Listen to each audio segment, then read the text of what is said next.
Assalamualaikum warahmatullahi wabarakatuh. Selamat malam pemirsa. Ada narasi yang ingin mengasingkan Pak Jokowi. Itu yang disampaikan oleh kuasa hukum dari Presiden ke-7 Joko Widodo soal polemik yang tak kunjung selesai menyeret kliennya. Siapa pihak yang dimaksud mengasingkan Pak Jokowi? Kita akan bahas pemirsa di Apa Kabar Indonesia Malam bersama saya Vena Kintan. Dan saya Tiara Harahap. Pemirsa, selain itu di Apa Kabar Indonesia Malam kami juga akan menghadirkan informasi untuk Anda. 10 warga negara Indonesia ini bertolak ke Kairo, Mesir pada tanggal 12 hingga 15 Juni 2025 untuk melakukan aksi World Global March to Gaza, yang dimana aksi ini adalah bentuk solidaritas dan juga salah satu tujuannya ini adalah untuk menekan seluruh pemimpin dunia untuk menghentikan agresi militer yang dilakukan oleh Israel di tanah Palestina. Kami akan hadirkan seluruh dialognya di Apa Kabar Indonesia Malam untuk Anda.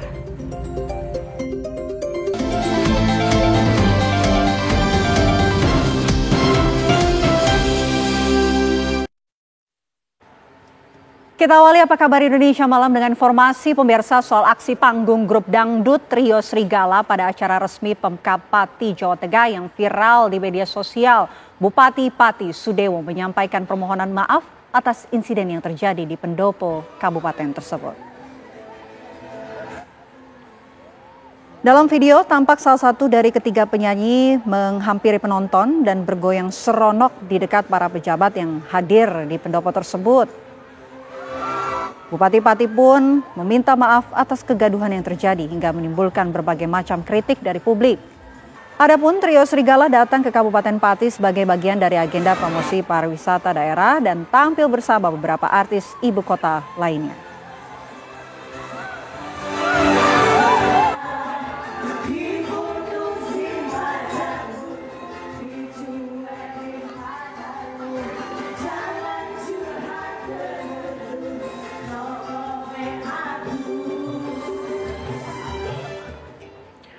Pemirsa, satu orang warga tewas dalam kericuhan yang terjadi di arena sabung ayam atau Tajen di Desa Songan, Kabupaten Bangli, Bali. Inilah detik-detik perkelahian di arena Tajen atau sabung ayam di wilayah Banjartabu pada Sabtu sore yang terekam dalam video yang tersebar di media sosial. Dalam video terlihat dua orang terlibat perkelahian yang dipisahkan oleh warga lainnya. Dalam kejadian ini, pemirsa, satu orang warga meninggal dunia akibat luka tikam di bagian dada, sedangkan pelaku juga terluka sabetan taji di bagian perut dan dirawat di rumah sakit. Pasca kejadian, jajaran kepolisian dan TNI masih disiagakan di lokasi kejadian di Desa Songan, Bangli untuk mengantisipasi kericuhan susulan dan aksi balas dendam keluarga korban.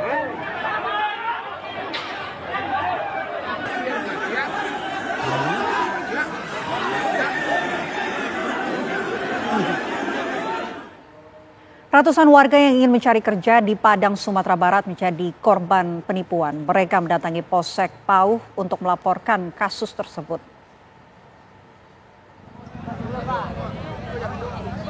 Ratusan warga dari berbagai tempat tinggal di Padang, Sumatera Barat mendatangi markas Polsek Pauh. Mereka membuat laporan ke polisi atas kasus penipuan oleh dua pelaku yang telah kabur. Modus pelaku memasukkan para korban untuk kerja di sebuah mal. Sebelumnya korban diminta membayar sejumlah biaya untuk pelatihan kerja. Biaya yang dikenakan berbeda-beda tergantung dengan penempatan.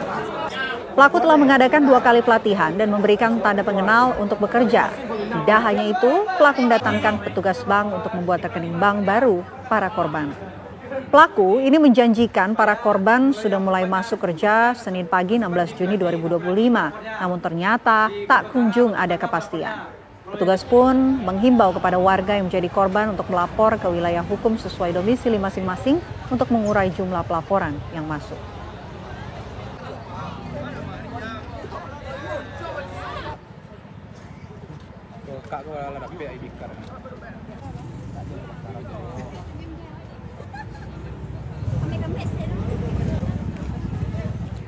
Pemirsa, dari hasil olah tempat kejadian perkara yang dilakukan polisi di Villa Casta Santisha yang merupakan lokasi penembakan WNA Australia di Kabupaten Badung, Bali, menemukan sedikitnya 17 longsong peluru dan proyektil.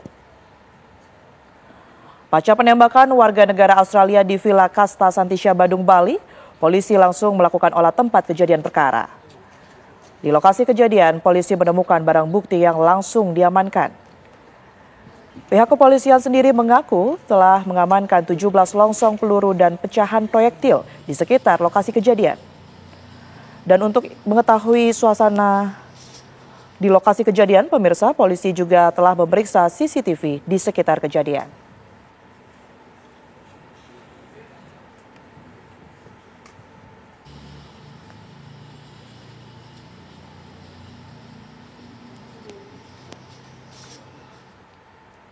Wakil Menteri Dalam Negeri Bima Arya bersama sejumlah pihak terkait menggelar rapat soal polemik 4 pulau di wilayah Aceh, Sumatera Utara. Ya, hasil rapat akan dilaporkan kepada Menteri Dalam Negeri sebelum nantinya diserahkan pada Presiden Prabowo Subianto.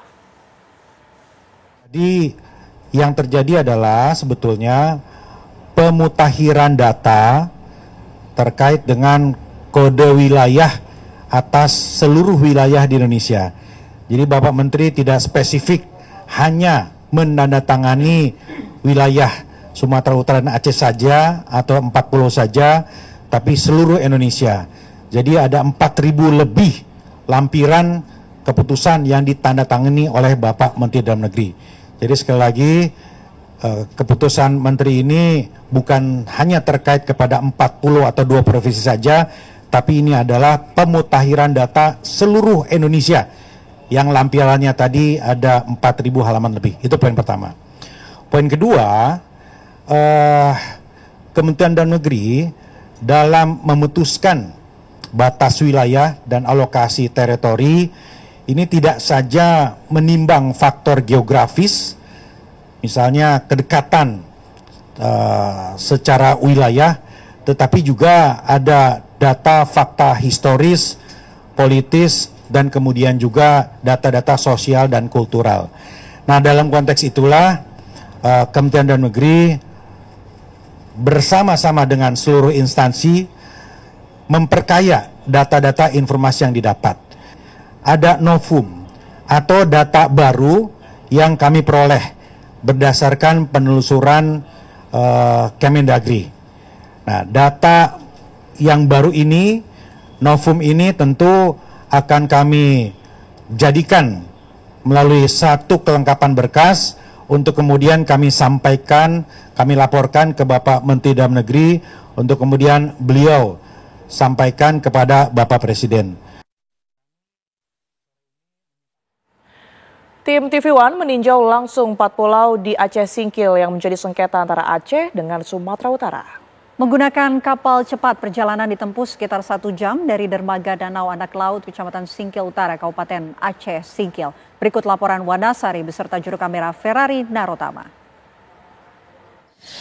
Pemirsa, hampir sejauh 300 km perjalanan kami dari kota Medan menuju Kabupaten Aceh Singkil, Provinsi Aceh. Dan saat ini saya sudah tiba di salah satu dermaga yang terdapat di Danau Anak Laut, Singkil Utara, Kabupaten Aceh Singkil. Kapal cepat atau speedboat di belakang saya ini akan membawa saya ke 4 pulau yang kini menjadi sengketa antara pemerintah Provinsi Aceh dengan pemerintah Provinsi Sumatera Utara.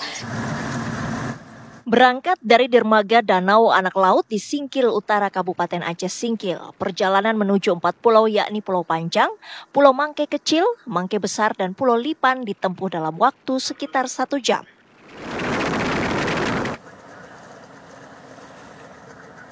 Pemirsa, saya sudah tiba di Pulau Panjang, satu dari 4 pulau yang kini sedang ramai dibincangkan oleh masyarakat terkait dengan sengketa begitu antara pemerintah Provinsi Sumatera Utara dengan Provinsi Aceh. Bila kita melihat sepanjang mata memandang, bisa saya katakan ini adalah pulau yang belum tersentuh dengan apapun, atau istilahnya pulau yang masih perawan begitu pemirsa.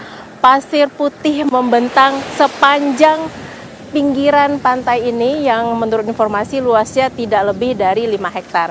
Dan di belakang saya ada rumah kecil, kemudian ada tugu juga, Tugu Prasasti sebagai bukti bahwa ini milik Provinsi Aceh, tepatnya di Kabupaten Singkil. Kita lihat lebih detail. Nah, ini yang saya sebut tadi pemirsa, Tugu Wilayah Aceh. Lokasi Pulau Panjang dan dibangun pada tahun 2012 oleh Dinas Bina Marga dan Cipta Karya Aceh. Dan di belakang saya juga terdapat tugu yang lebih besar yang dibangun pada tahun 2022 dan ini menegaskan bahwasanya pemerintah Aceh memiliki sepenuhnya Pulau Panjang ini dan ketiga pulau lainnya yang jaraknya sangat berdekatan dari sini. Dan di sebelah tugu ini juga terdapat sebuah rumah. Menurut informasi, rumah ini adalah rumah singgah yang biasa digunakan oleh nelayan untuk beristirahat ketika rehat dari aktivitas melaut ataupun terjebak ketika cuaca sedang buruk-buruknya. Dari Pulau Panjang, Kabupaten Singkil, Aceh, Wanasari Ferrari Narotama, TV One mengabarkan. Kita ke kabar lainnya, pemirsa. Konflik antara Iran dan Israel semakin memanas dengan serangkaian serangan rudal yang menewaskan ratusan orang di kedua belah pihak. Ya, kita akan perbarui pemirsa bagaimana kondisi terkini di Iran bersama dengan warga negara Indonesia yang berada di Iran. Ada Said Idrus yang telah bergabung bersama kami. Assalamualaikum Said. Kalau melihat informasi terbaru dari paket berita sebelumnya, ini nampaknya eskalasi semakin meningkat. Bagaimana kondisi Anda dan juga warga di Iran? Ya, Assalamualaikum warahmatullahi wabarakatuh. Saya Idrus Alhamid, saya berada di Kota Qum hari ini. Jam menunjukkan pukul jam 2.45 menit. Seperti yang kita ketahui, kemarin malam jam 9 malam waktu Iran atau jam 1 pagi waktu Indonesia, Iran melancarkan gelombang kedua dari serangan balasan ke Israel. Tentu saja serangan ini merupakan hasil dari permintaan masyarakat. Dan keadaan masyarakat sampai sejauh ini, masyarakat masih benar-benar mendukung pemerintah, bahkan masyarakat menurut media setempat mengharapkan untuk pemerintah melakukan serangan balasan yang lebih dahsyat daripada apa yang dilakukan semalam.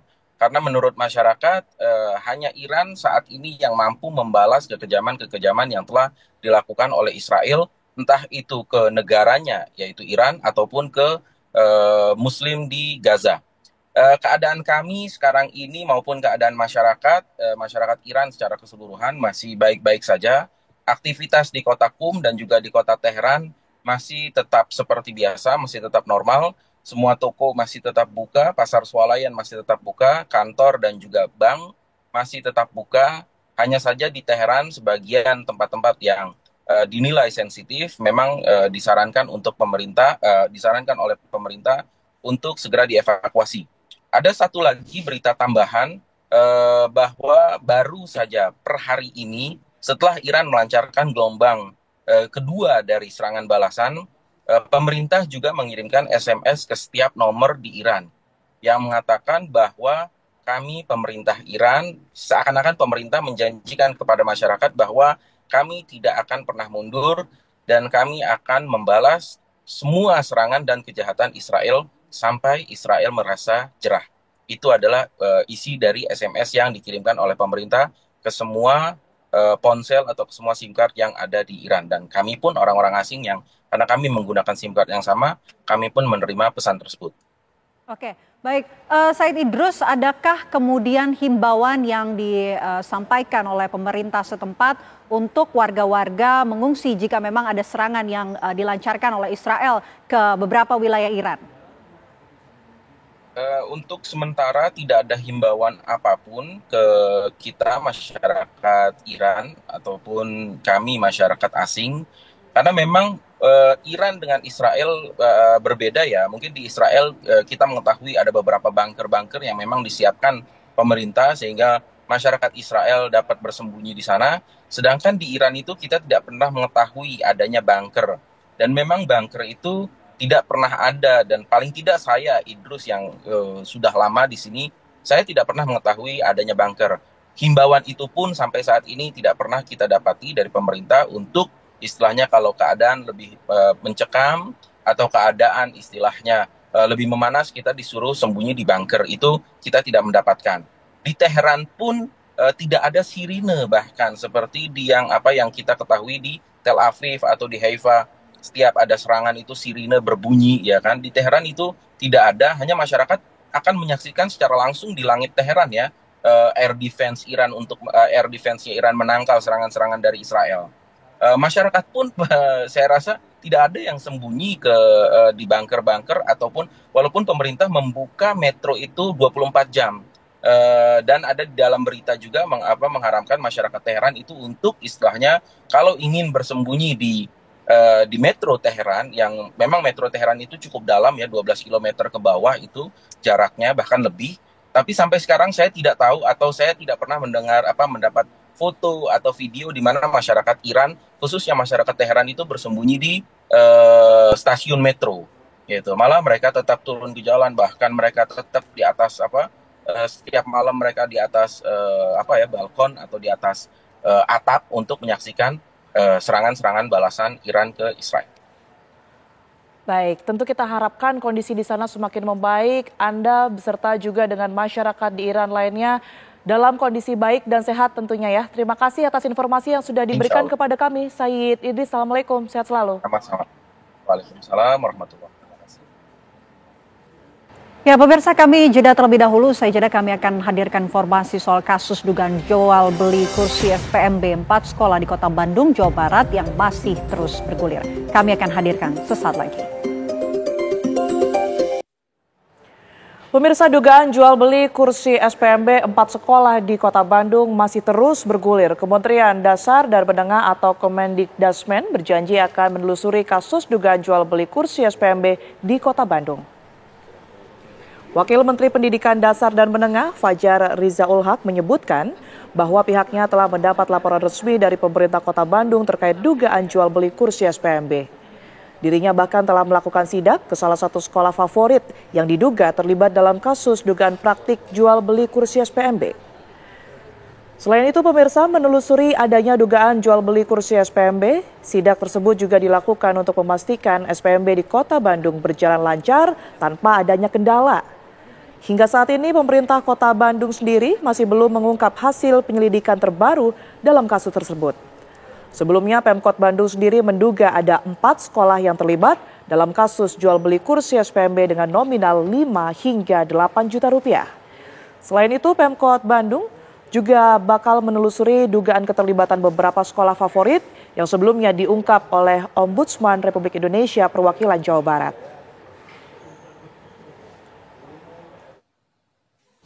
Ya kita akan telusuri karena kita tidak bisa menghukumi sesuatu dengan tanpa fakta ya. Nah selama ini kita sedang melakukan kajian, tadi Pak Wali Kota sudah menyerahkan laporan resmi kepada kami secara tertulis. Kita akan kaji dengan Irjen yang sudah kami bawa juga, tapi intinya kita asasnya adalah praduga tak bersalah tentunya ya, istilahnya itu ya. Jangan juga mengedepankan fitnah dan klarifikasi, tetapi ini menjadi peringatan bersama agar indikasi semacam itu tidak terjadi. Itu saja poinnya ya. Siapa? Di luar Kota Bandung sendiri sejauh ini sudah ada temuan belum Pak? Sejauh ini belum ada Pak ya. Memang ada berbagai laporan sudah kami terima, tapi alhamdulillah belum ada persoalan yang serius. Tentu kita harapkan ini juga berlangsung sampai akhir proses SPMB ini. Nah kami juga mohon dukungan teman-teman wartawan ya, agar ikut mengawasi, membantu agar prosesnya betul-betul transparan. Jika ada satu masalah, mungkin tolong diklarifikasi dulu, jangan sampai belum jelas dihebohkan begitu, sehingga ini membuat panik para orang tua. Presiden Prabowo Subianto mengucurkan bantuan subsidi upah sebesar total Rp600.000 kepada 17,3 juta buruh. Bantuan tersebut pemirsa ini diharapkan bisa mengerek daya beli masyarakat yang limbung seiring maraknya efisiensi dan meluasnya resiko pemutusan hubungan kerja. Lantas efektifkah program strategis pemerintah itu dalam mengatasi masalah struktural pekerja?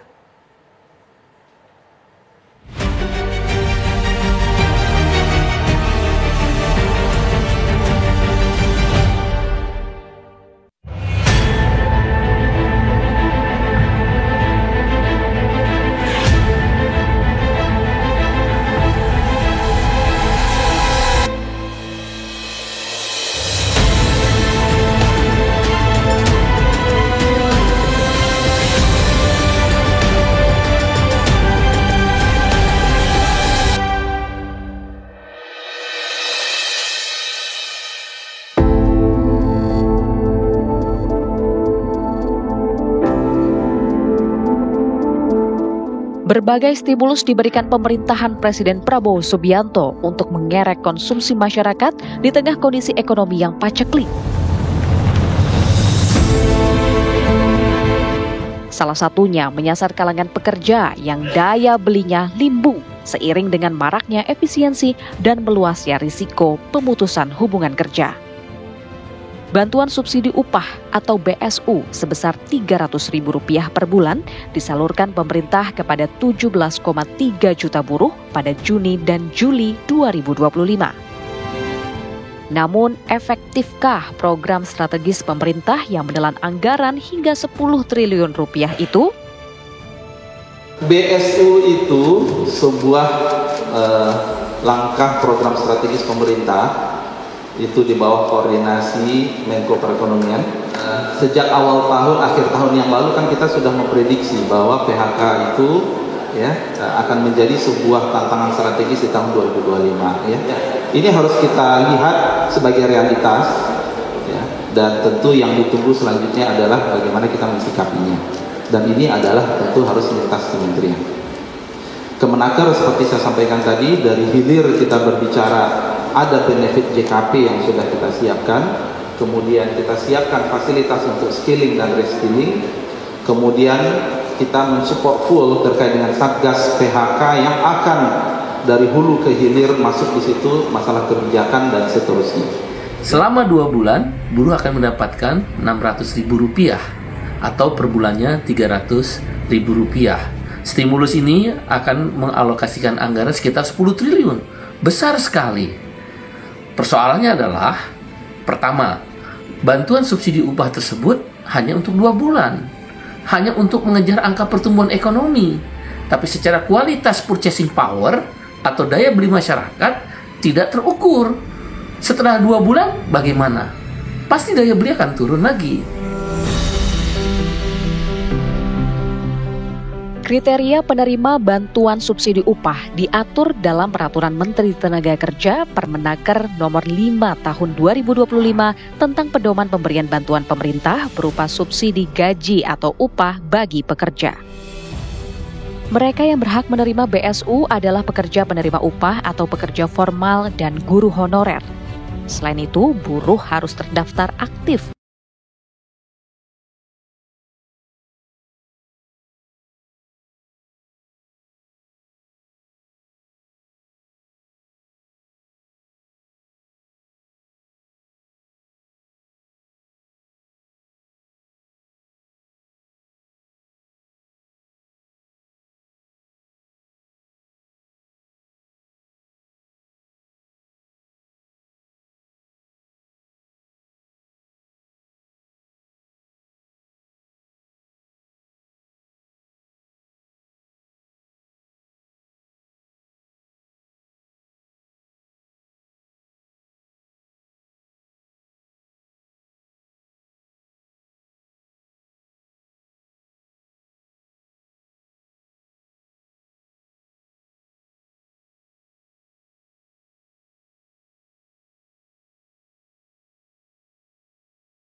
tersebut, yaitu bantuan subsidi upah sebesar Rp300.000 per bulan diberikan untuk bulan Juni dan Juli, jadi 2 bulan 600.000. Namun di balik niat baik pemerintah memberikan paket insentif ekonomi, tersimpan sejumlah persoalan.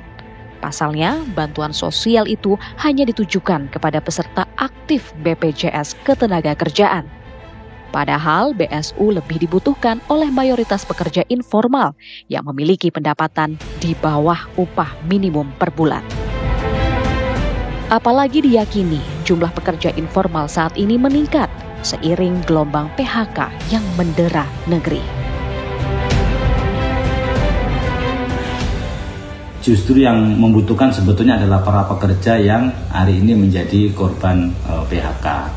Apalagi PHK yang dialaminya itu adalah tidak di-cover melalui program BPJS Tenagakerja, misalnya tidak didaftarkan dalam JKP segala macamnya, atau JKK dan juga JHT gitu. Jadi untuk pekerja-pekerja yang terkena PHK yang hari ini tidak mendapatkan cover dari BPJS Tenagakerja karena tidak didaftarkan kepada BPJS Tenagakerja, tentu pemerintah harus mulai memikirkan. Mendapatkan data itu dari mana? Apakah dasarkan data kabupaten atau atas dasarnya provinsi atau bagaimana? Ini kan jadi nanti supaya penerapannya di lapangan nggak simpang siur, dan nanti kalau simpang siur itu nanti salah sasaran. Niat baiknya nggak jadi tepat jadinya. Ya, saya tahu niat pemerintah untuk mendongkrak daya beli masyarakat. Oke, setuju. Tapi kan kalau nanti diimplementasi simpang siur dan kemudian salah sasaran, niat baik itu menjadi tidak niat baik kan?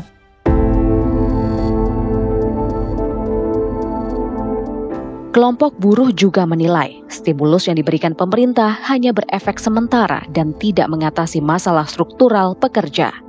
Lemahnya pengawasan pemanfaatan BSU juga menjadi pekerjaan rumah, kala penerima justru menggunakan bantuan tunai tersebut untuk kepentingan non-produktif.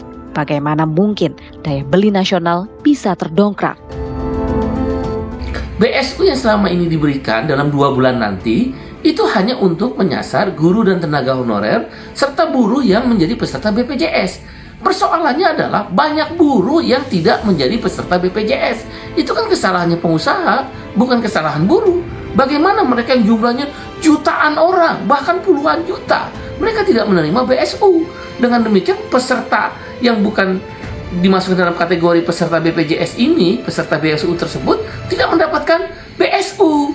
Maka daya beli juga tidak akan mencapai seperti yang diharapkan oleh pemerintah. Program bantuan subsidi upah diharapkan bisa mendongkrak daya beli pekerja. Namun, agar dampaknya berkelanjutan, pemerintah sudah semestinya mengembangkan kebijakan tambahan yang mampu mendorong pertumbuhan industri dan memitigasi risiko meluasnya pemutusan hubungan kerja.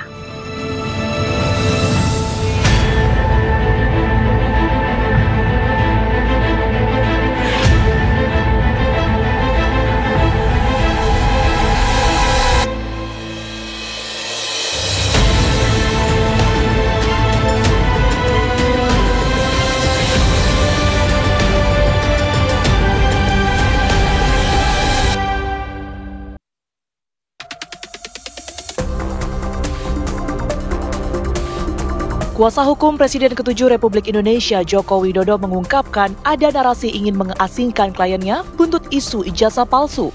Narasi itu disebut berbau politis. Kuasa hukum Jokowi menduga narasi ingin mengasingkan dan menusukkambankan Jokowi tersebut menyimpang dari tujuan mereka yang menyebut ingin mencari kebenaran terkait ijazah Jokowi. Kuasa hukum Jokowi yakin ada pihak yang ingin Jokowi tak punya kekuatan politik. Kami meyakini bahwa isu yang dilempar oleh pihak-pihak yang selama ini mempersoalkan ijazah Pak Jokowi ini tidak untuk mencari kebenaran. Bahkan waktu itu kami menduga kuat ini upaya untuk menjatuhkan atau mendiskreditkan Pak Jokowi. Ternyata 2 bulan berjalan dalam pengetahuan kami, sesuatu yang kami yakini semakin terbukti kebenarannya. Semakin terlihat bahwa kegiatan mereka ini bukan lagi bersifat mencari kebenaran atau kegiatan akademis, karena banyak statement yang sangat terlihat bahwa ini sudah berbau politis. Di antaranya sebagai seorang peneliti melemparkan kalimat-kalimat ingin mengasingkan Pak Jokowi, ingin menusukkambankan Pak Jokowi agar tidak bisa berinteraksi dengan pejabat-pejabat lainnya. Itu videonya semua kami pegang. Lantas, siapa pihak yang dimaksud ingin menyingkirkan Jokowi?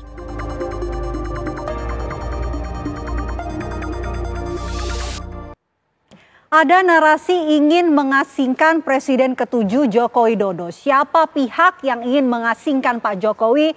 Kita akan bahas pemirsa, kita akan kupas tuntas di Apa Kabar Indonesia Malam. Saya sudah undang 3 narasumber dan saya akan perkenalkan satu persatu dari ujung terlebih dahulu. Yang bersangkutan, kita perkenalkan terlebih dahulu ada Bang Rifai Kusumanegara selaku kuasa hukum Jokowi. Selamat malam Bang Rifai. Selamat malam Mbak Vena, selamat malam Bapak-Bapak, pemirsa.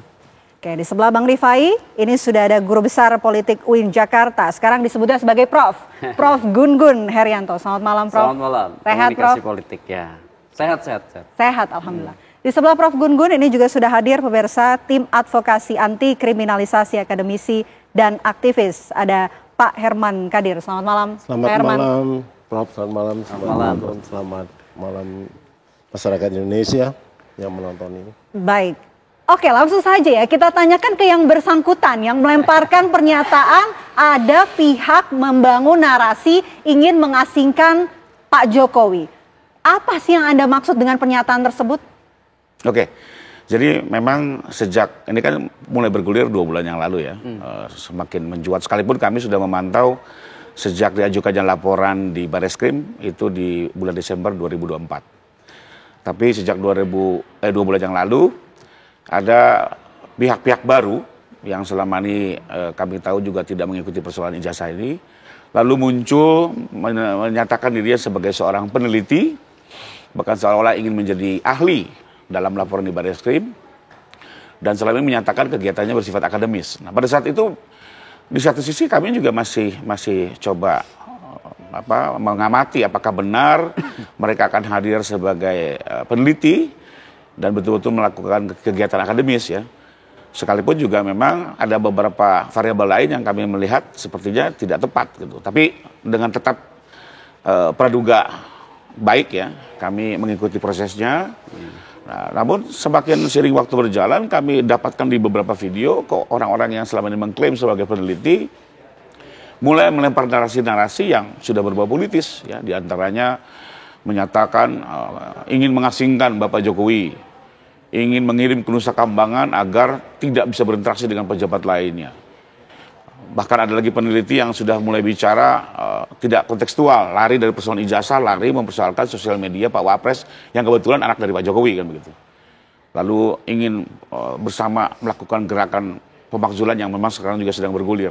Sehingga kami lihat, loh, kalau memang mereka peneliti, seharusnya tidak seperti itu. Oke. Ya, seharusnya mereka tetap objektif, independen, dan tidak memberikan pendapat-pendapat yang bersifat subjektif, ya, apalagi tendensius. Oke, Bang Rifai, dari tadi Anda sebut ada peneliti, kemudian ada peneliti yang lain. Siapa sih yang Anda maksud? Siapa nih? Kembali lagi itu biarkan menjadi penyidikan di Polda, dan kami juga lebih kurang mengirim pesan ini ke Polda untuk didalami. Gitu. Oke. Karena selama ini mereka berlindung dari kegiatan ilmiah, ternyata dalam perkembangannya sudah di luar konteks.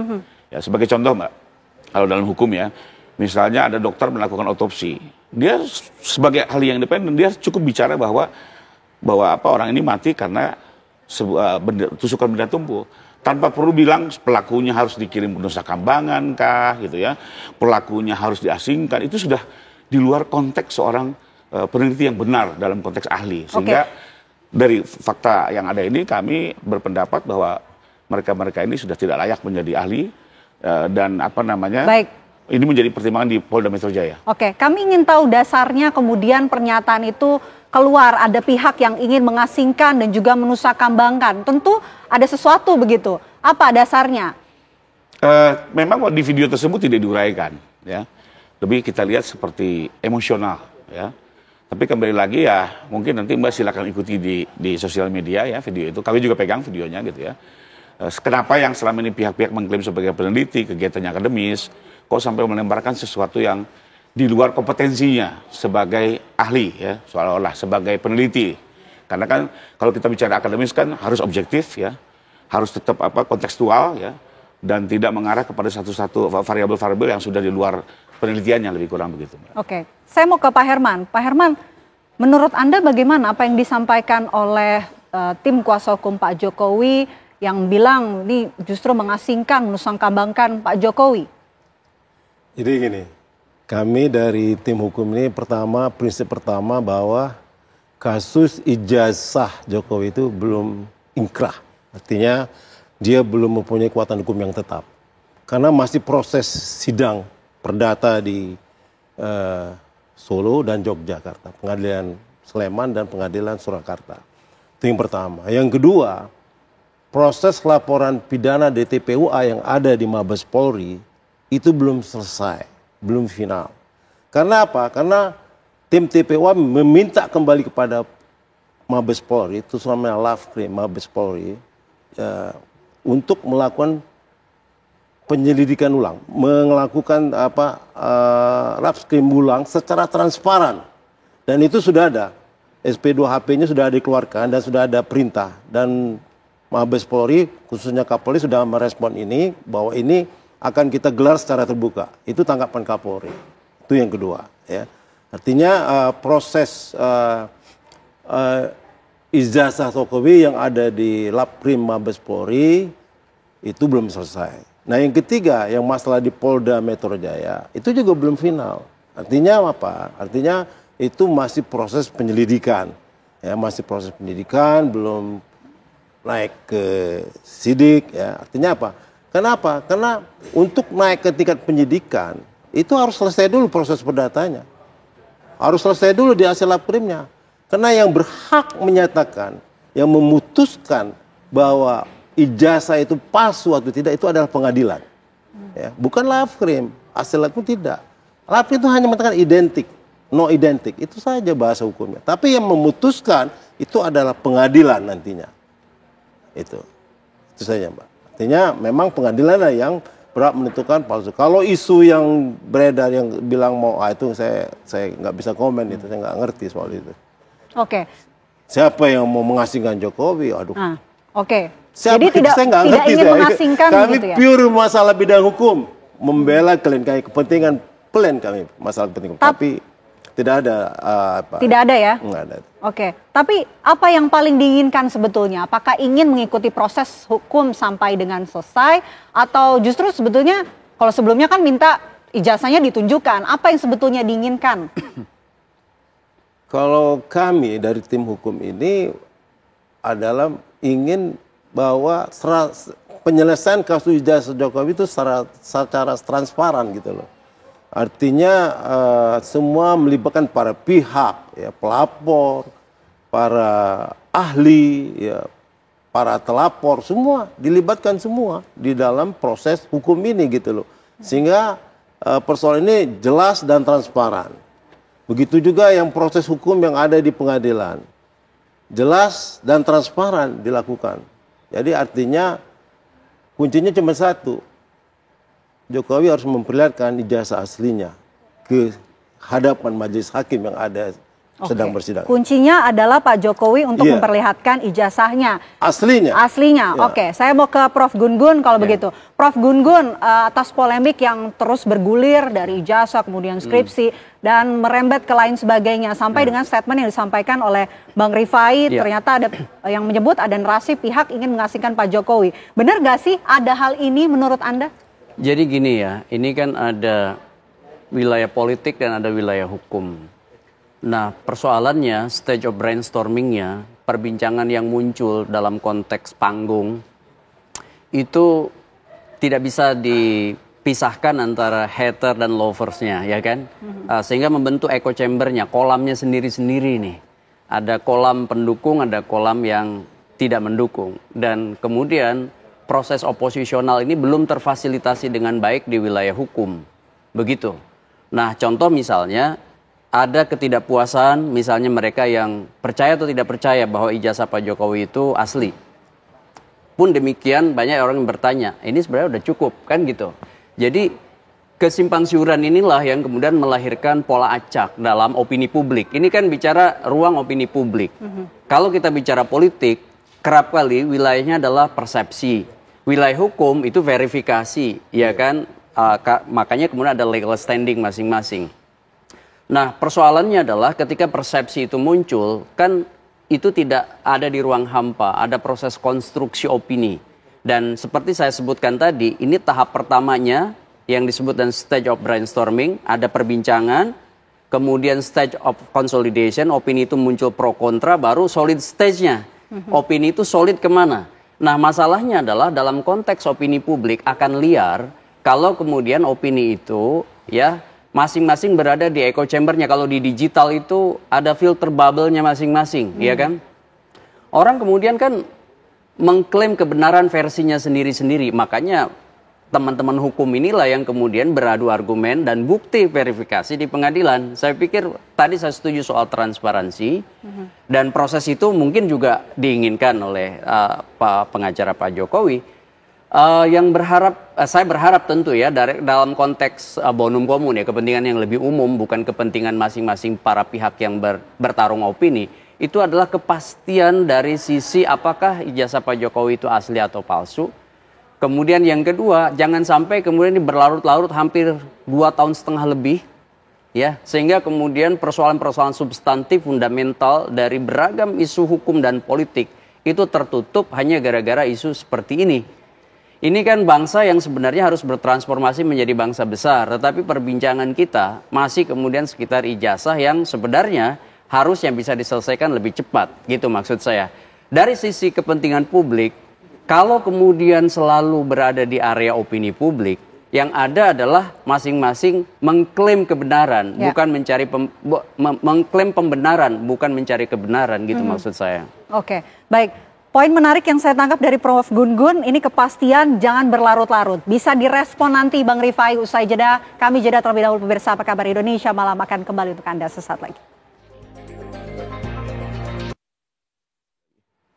Anda kembali menyaksikan Apa Kabar Indonesia Malam, kita lanjutkan diskusi kita. Saya mau langsung bertanya ke Bang Rifai. Menarik apa yang dikatakan oleh Prof. Gun-Gun yang menyebut ini perlu adanya kepastian, terus jangan makin rumit ya, dan butuh ada transparansi begitu. Tapi dengan pernyataan yang dilontarkan oleh tim kuasa hukum Pak Jokowi bukannya makin membuat ini jadi berlibat? Oke, jadi pertama kami mendukung transparansinya dalam proses hukum yang sedang berlangsung, karena kami juga tidak hanya ingin sekedar kepastian hukum, tapi kepastian hukum juga bisa diikuti paling tidak oleh masyarakat. Nah, terkait apakah ada kepastian penyelesaian, menurut kami ada. Jadi pertama, untuk Mabes Polri sendiri kan sudah berhenti ya, sudah dinyatakan, sebenarnya bukan berhenti, jadi penyelidikan sudah tuntas dan tidak dapat dinaikkan ke tahap penyidikan. Kenapa? Karena dari alat bukti surat, saksi, maupun juga hasil lapor, keterangan ahli ya, menyatakan bahwa itu tidak palsu. Sehingga dianggap bukan tindak pidana. Karena itu secara mekanisme KUHP tidak bisa dinaikkan ke penyidikan. Nah, lalu bagaimana mencapai kepastiannya?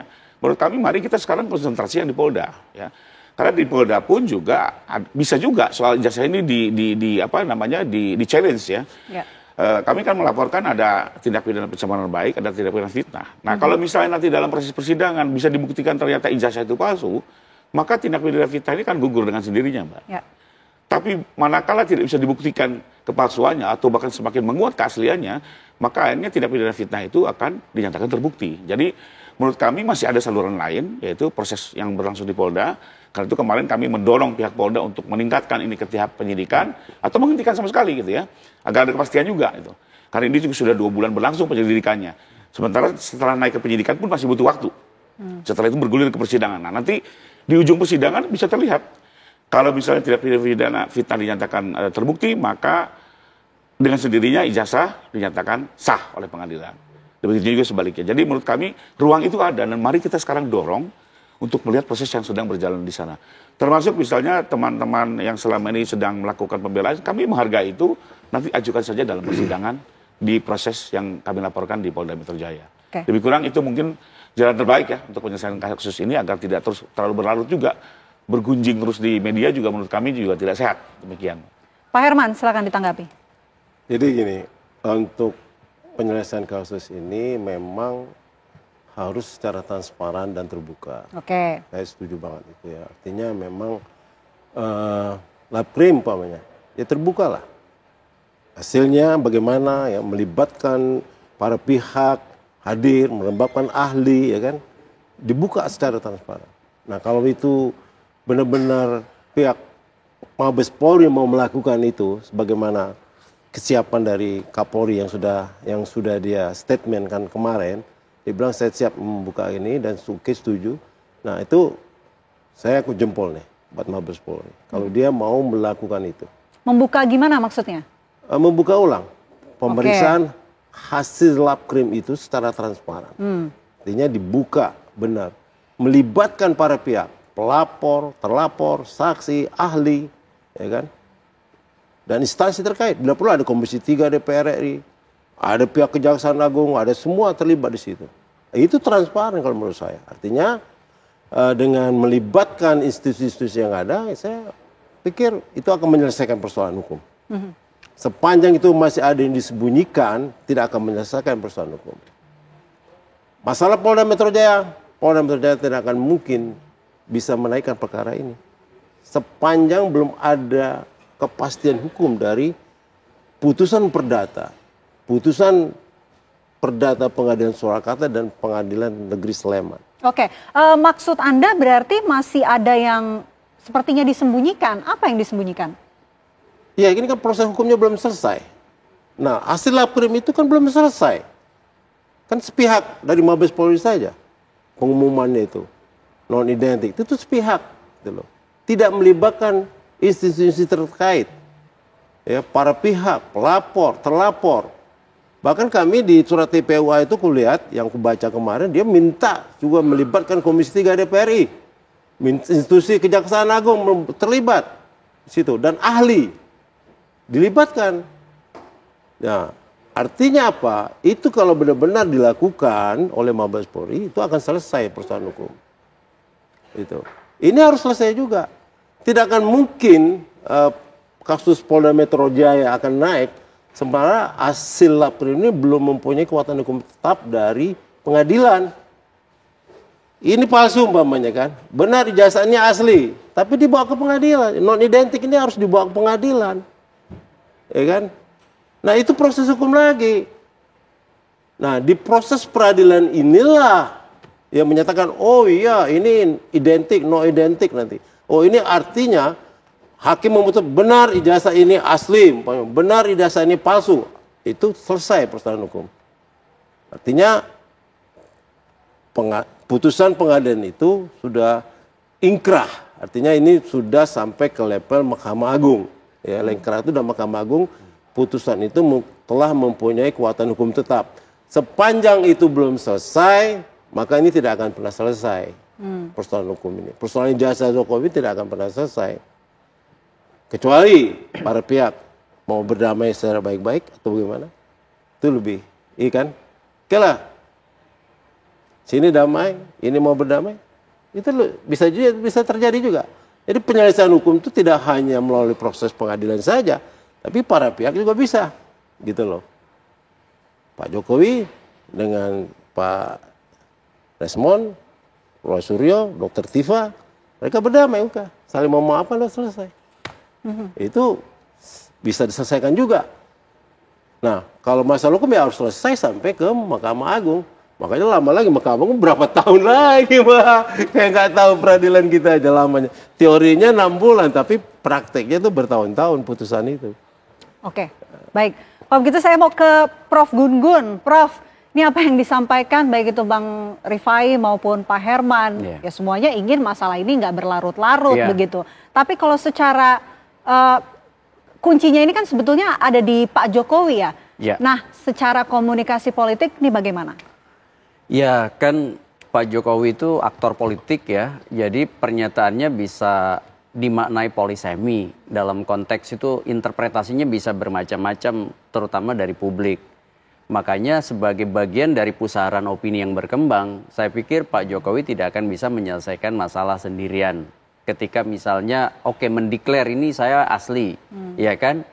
Tetapi kemudian verifikasi dibutuhkan oleh banyak pihak kan? Itu masalahnya.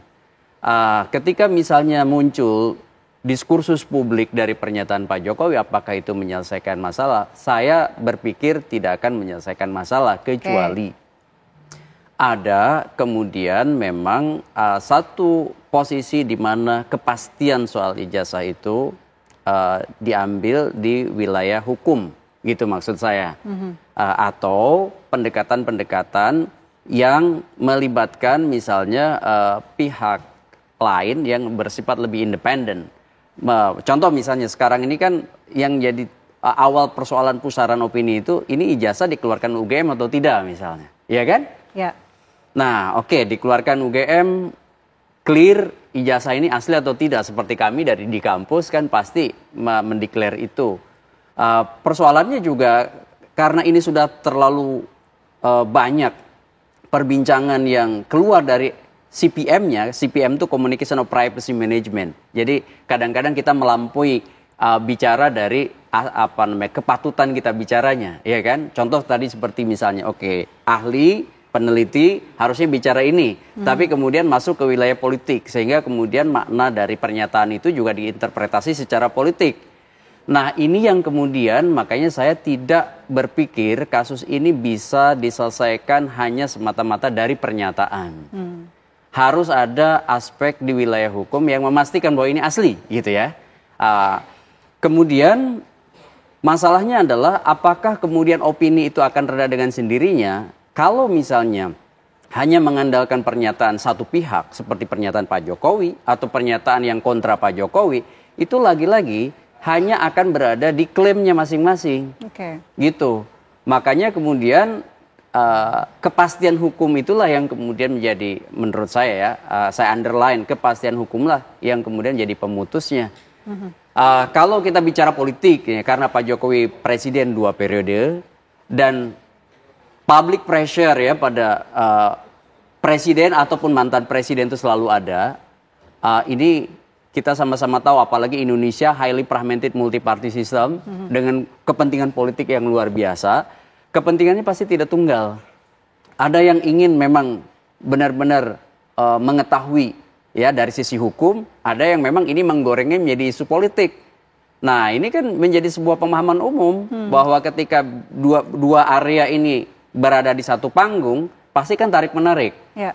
Contoh ya, sekarang ada serangan pada Pak Jokowi. Kan tidak bisa dihindari, Pak Jokowi sebagai aktor politik, pasti opini yang dibangun sangat politis. Sementara hukum, ini juga melibatkan mantan orang yang berkuasa 2 periode, ya kan?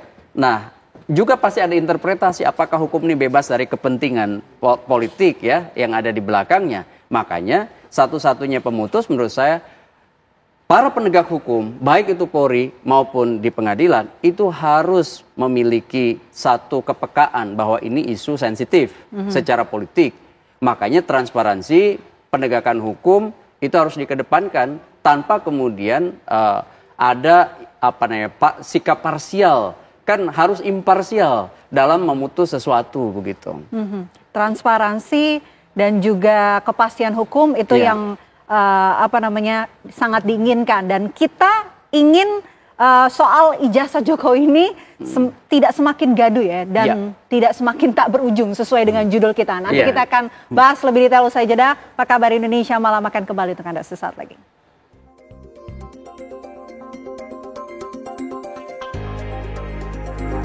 Ya, sesuai dengan judul kita, semakin gaduh dan tak berujung. Nah, bagaimana supaya tidak semakin gaduh dan ada ujungnya, Pak Herman?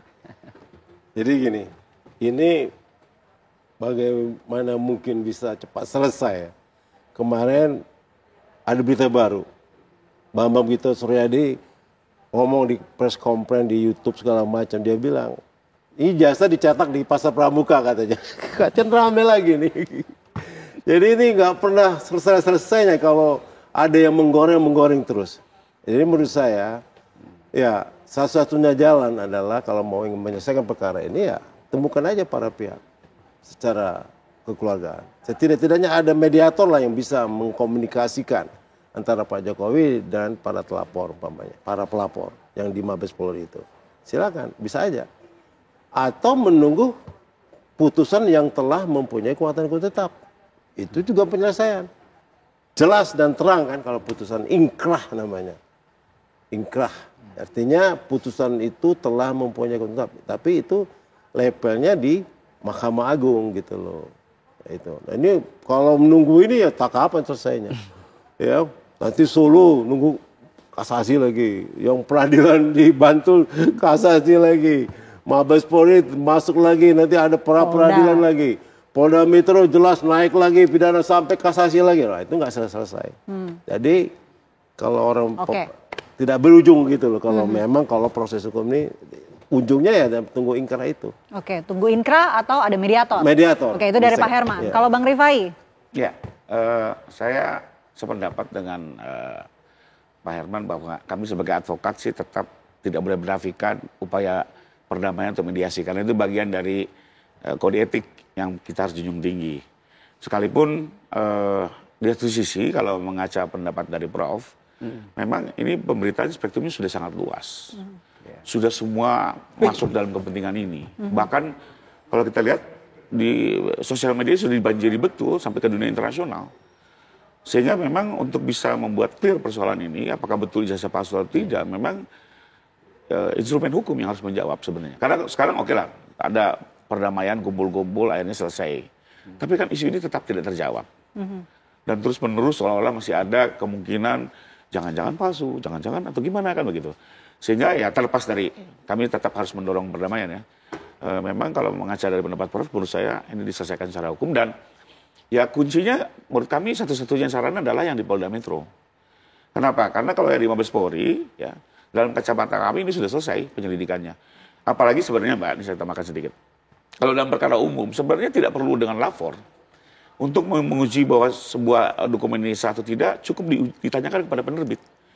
Apalagi kalau ijazah ya, itu diatur di Permendikbud sudah ada, di sistem Sistignas. Di putusan MK juga berulang-ulang menyatakan untuk menguji keaslian, tanyalah instansi penerbit. UGM sudah menjawab, ada bukti surat, saksi, lengkap semua. Seharusnya sudah clear. Tapi kalau ada permintaan dari teman-teman pelapor untuk dilapor, diikuti juga lapor ini gitu. Jadi menurut kami sudah ekstra nih Mabes Polri. Kalau lagi lari ke ada gelar perkara khusus ada juga, kami tetap menghormati Pak itu. Tapi kembali lagi, ini membuat jadi berlarut.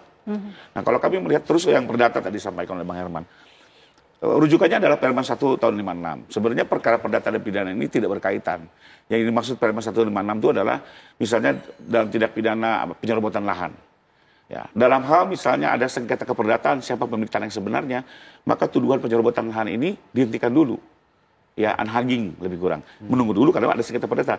Sementara kalau gugatan perdata di Solo dan Sleman ini berdiri sendiri nggak ada kaitannya gitu. Jadi menurut kami juga perkara perdata ini tidak bisa menghambat proses yang berjalan di Polda Metro. Sehingga menurut kami jalan satu-satunya perkara Polda Metro berjalan.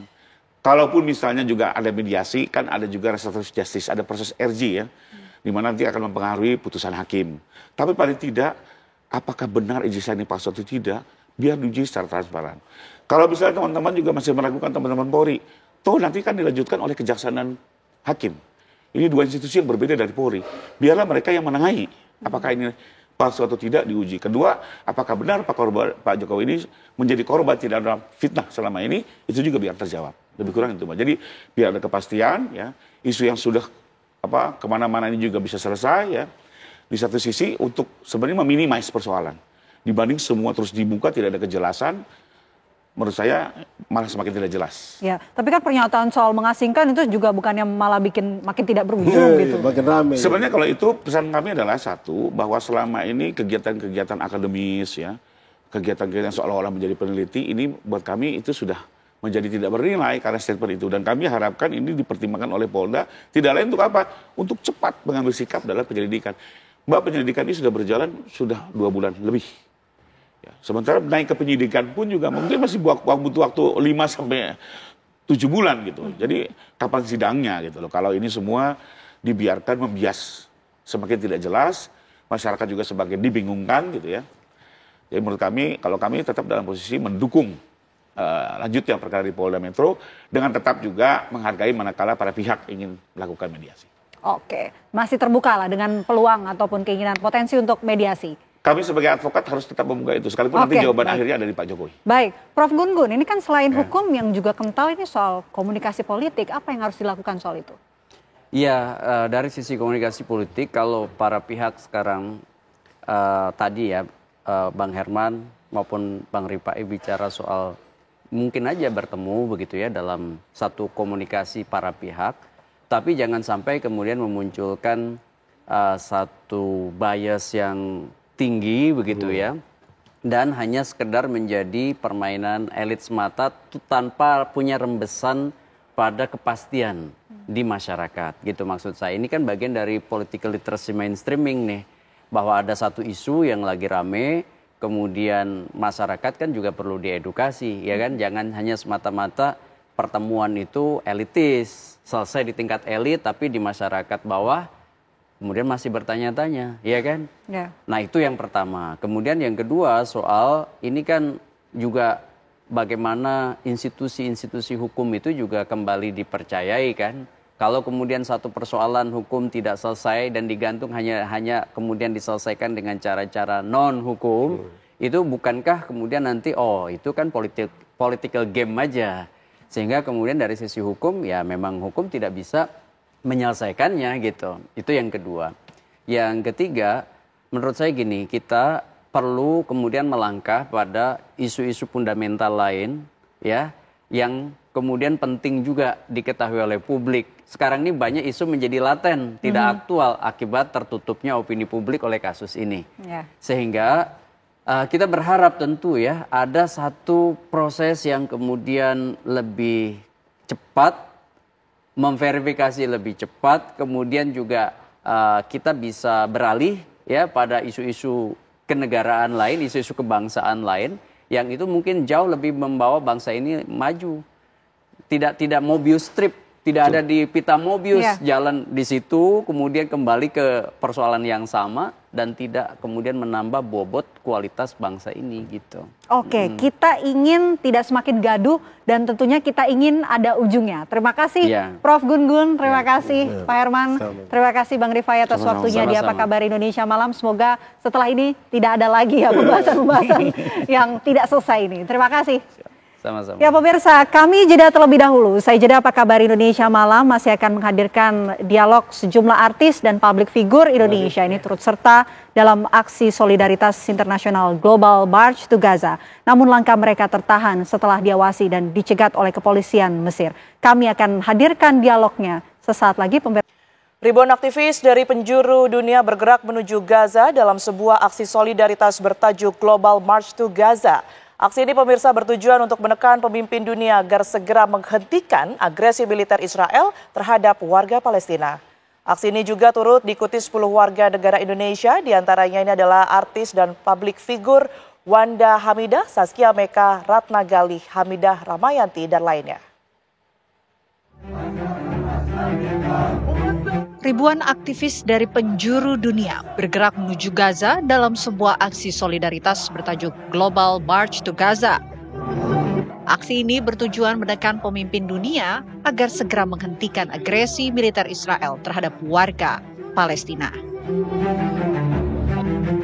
10 warga negara Indonesia pun turut serta dalam aksi solidaritas internasional ini, termasuk diantaranya aktivis dan publik figur Wanda Hamidah, Saskia Meka, Ratna Gali, Hamidah Rahmayanti, dan lainnya. Mereka bergabung dengan ratusan aktivis dari berbagai negara untuk menyerukan penghentian blokade Israel atas wilayah Gaza. Today, I'm leaving my children, I'm leaving my home to join the global march of Gaza because Gaza deserves it.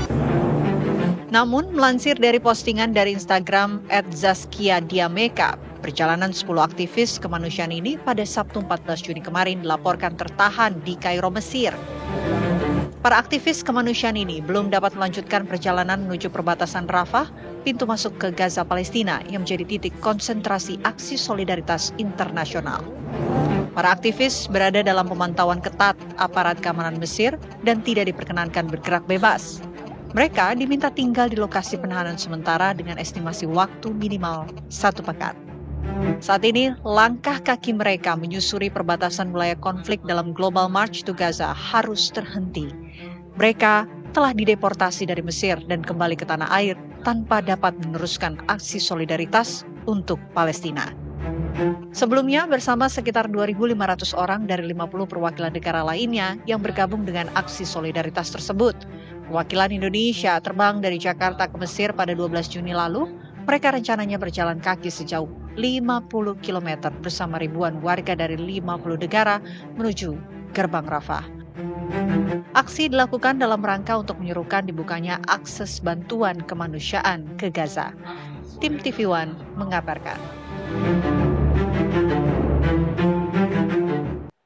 Ya, untuk membahasnya telah hadir bersama kami di studio pemirsa Mbak Wanda Hamidah yang merupakan aktivis kemanusiaan. Mbak Wanda, Assalamualaikum. Waalaikumsalam warahmatullahi wabarakatuh. Sehat ya? Alhamdulillah. Terima kasih sudah menyempatkan hadir setelah long flight tentunya ya, dari Mesir ke Jakarta. Baru sampai tadi pagi ya Mbak ya? Oke. Mbak, World March to Gaza ini tidak hanya Indonesia begitu ya yang turut mengikuti hal ini tentunya, tapi juga kita ketahui berbagai negara di dunia ini banyak yang kemudian ini menyuarakan aksi dan juga solidaritasnya untuk Palestina.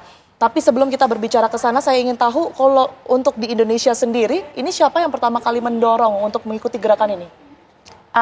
Terus terang, kalau saya pribadi ya semua orang mungkin masing-masing kita 10 orang ini punya latar belakang yang berbeda-beda gitu. Kalau saya semenjak tidak berhenti dan putus, tidak berhenti dan tidak pernah putus untuk support, memberikan aksi-aksi kemanusiaan, terutama untuk saudara-saudara kita di Palestina.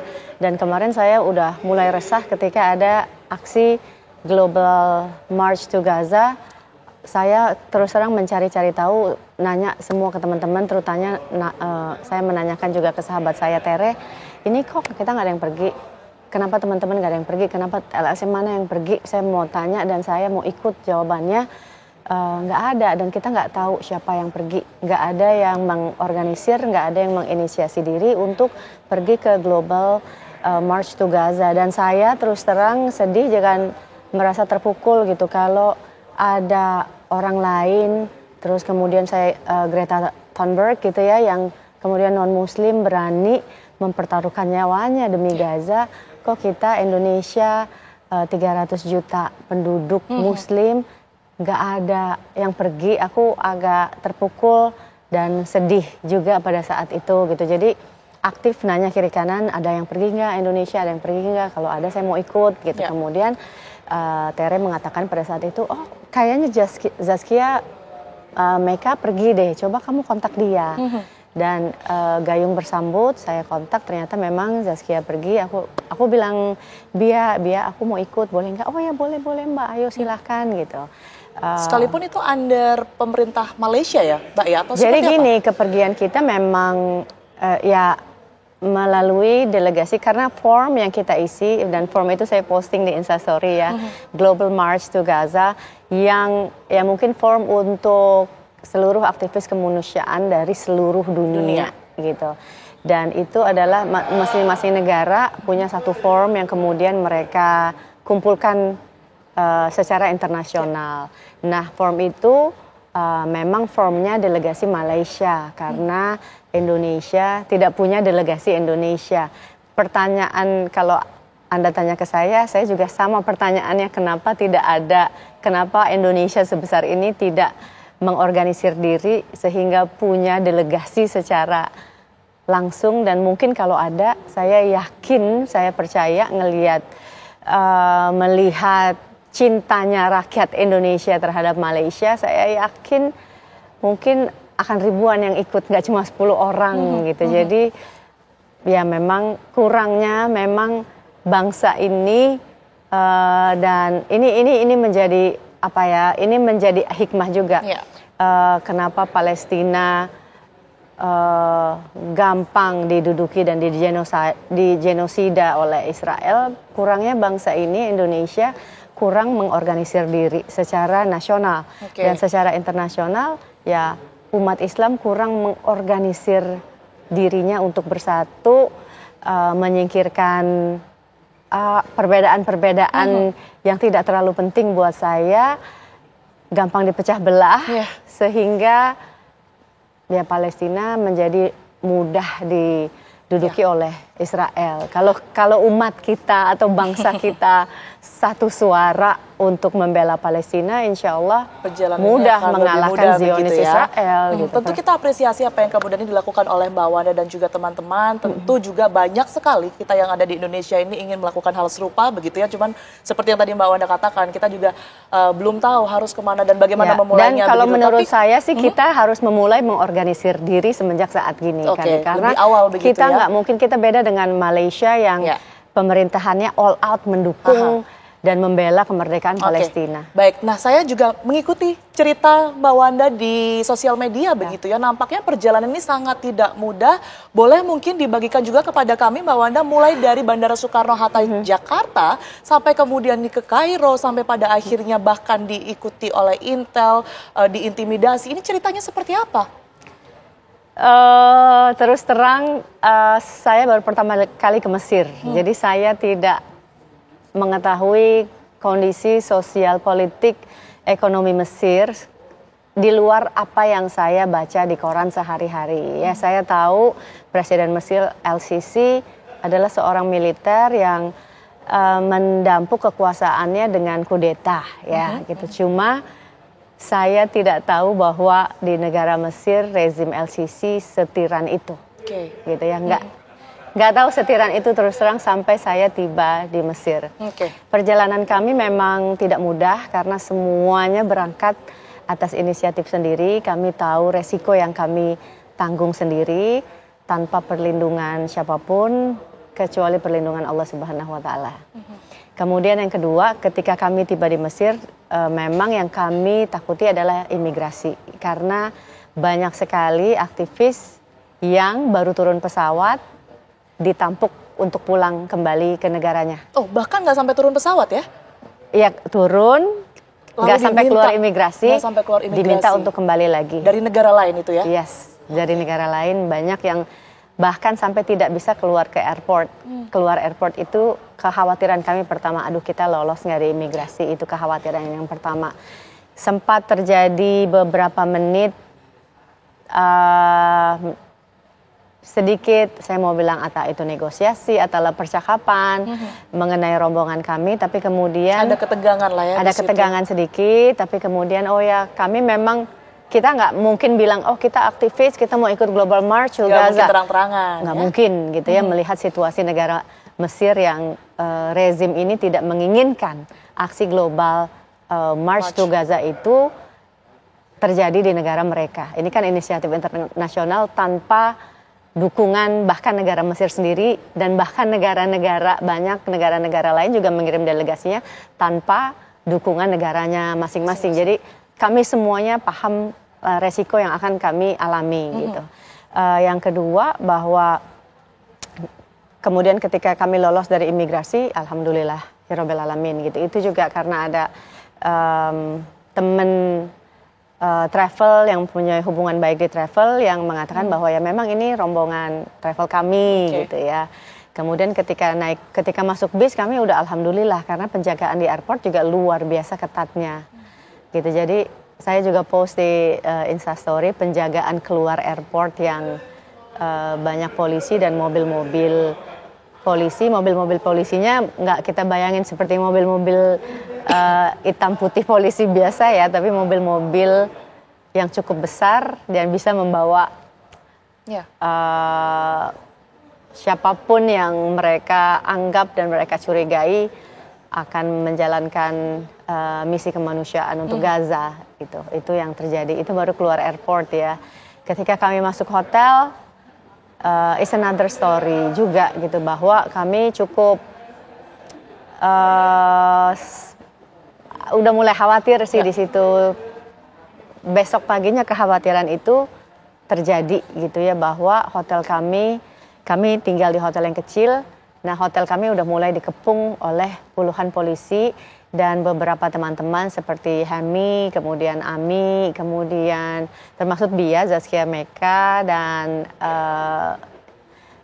Indah yang udah turun duluan ke pagi-pagi itu udah dikepung oleh puluhan hotel seperti yang bisa disaksikan juga ya. Puluhan polisi itu sebagian berseragam resmi polisi yang putih-putih, sebagian tidak berseragam resmi dan cukup mengkhawatirkan karena hotel kita hotel kecil, tidak banyak ada orang di sana. Jadi kalau apa yang terjadi sama kita mungkin bisa tidak diketahui. Nggak banyak yang tahu. Apa yang mereka sampaikan sebenarnya orang polisi atau mungkin kalau melihat Instastory ini ya ada kata-kata intelijen segala macam. Ini apa yang kemudian ini mereka sampaikan kepada teman-teman WNI di sana? Tapi boleh dijawab nanti ya Mbak Wanda ya.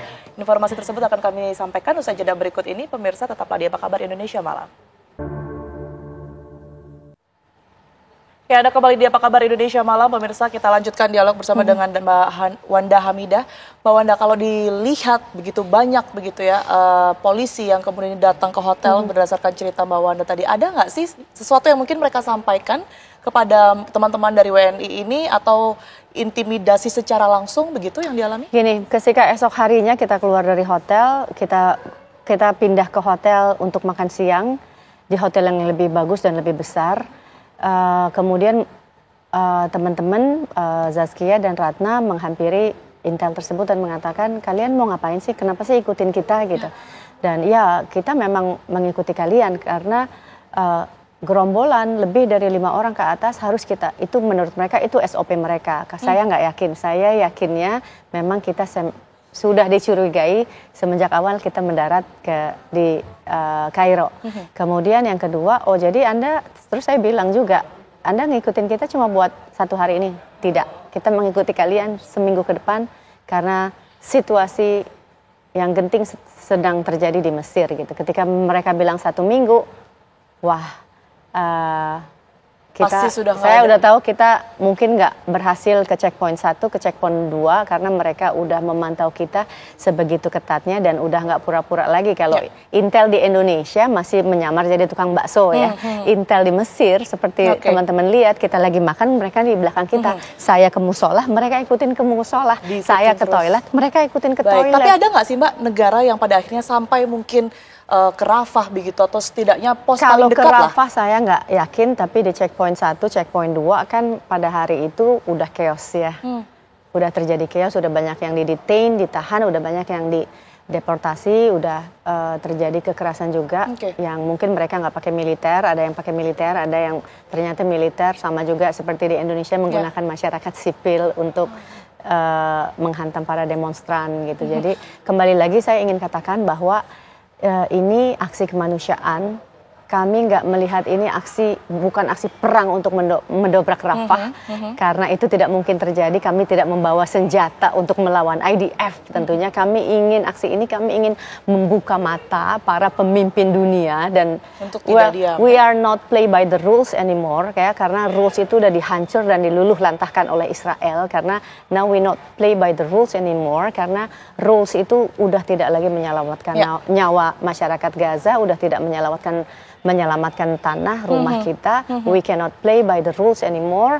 We play with our morality, moral kita dan nurani kita untuk if we are not our government gitu ya. Jadi kalau government kita tidak mau mensupport dan membantu masyarakat Palestina, we can do it. Oke, Mbak tadi sempat disampaikan bahwa memang betul ada yang sampai di pos sekian begitu ya, tidak terpantau, tapi sebenarnya mereka ini sudah sejauh apa dan melewati jalur apa Mbak? Mungkin informasi yang diterima dari Mbak Wanda Hamidah.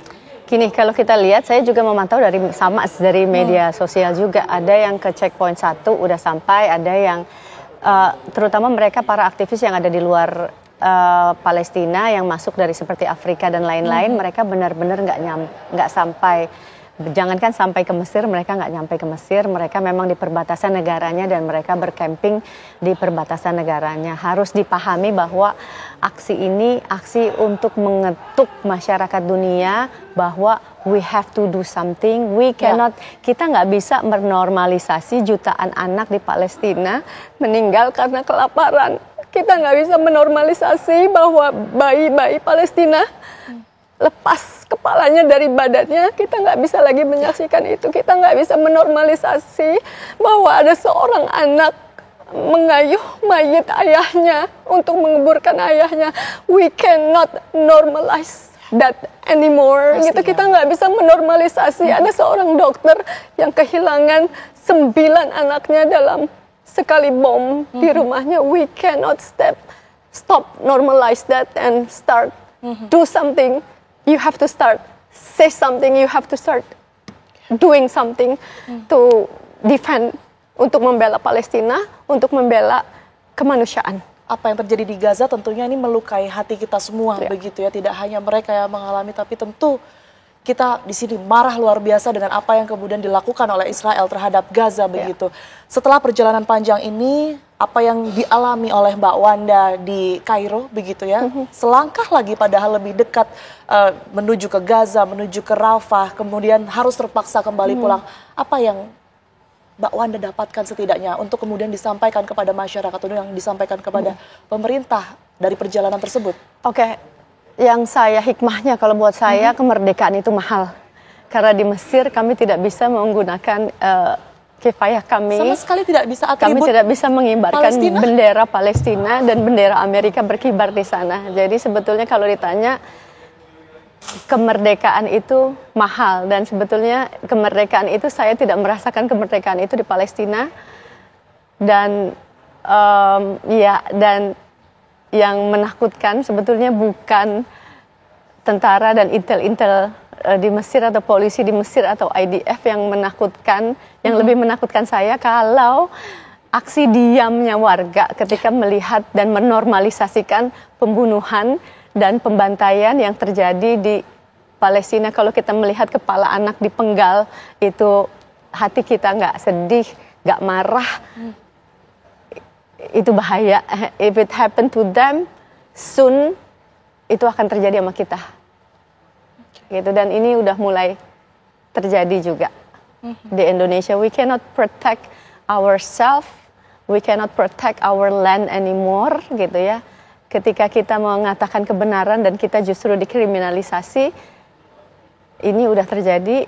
Kalau kalian nggak mau terjadi sama kalian, ya you have to start organize yourself ya, mengorganisasi diri untuk mengatakan bahwa ini tidak normal, ini tidak benar, and we have to help each other. Kita harus saling bergandengan tangan dan membantu saudara-saudara kita dimanapun mereka berada, dan selalu ingat konstitusi Indonesia itu kita selalu bergandengan tangan dalam kemerdekaan, membantu kemerdekaan negara manapun yang sedang dizalimi, yang sedang ditindas, dan konstitusi Indonesia mengatakan kita anti imperialisme. Ya.